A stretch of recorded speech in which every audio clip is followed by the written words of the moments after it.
IPL ২০২৪ আসরের ৬১তম ম্যাচটিতে মুখোমুখি হচ্ছে পাঞ্জাব সুপার কিংস বনাম রয়্যাল চ্যালেঞ্জার্স বেঙ্গালুরু।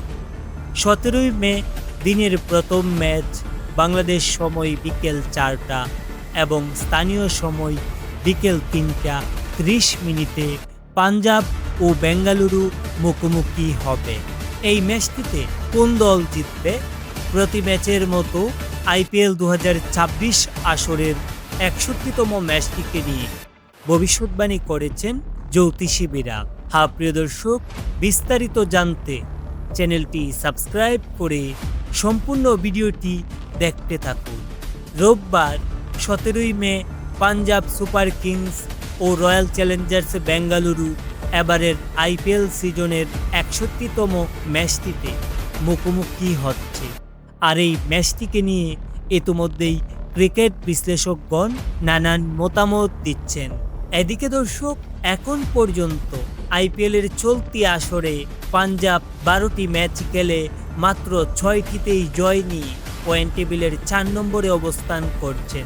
অন্যদিকে বেঙ্গালুরু চলতি আসরে ১২টি ম্যাচ খেলে ৮টিতেই জয় নিয়ে পয়েন্ট টেবিলের শীর্ষ অর্থাৎ ১ নম্বরে অবস্থান করছেন।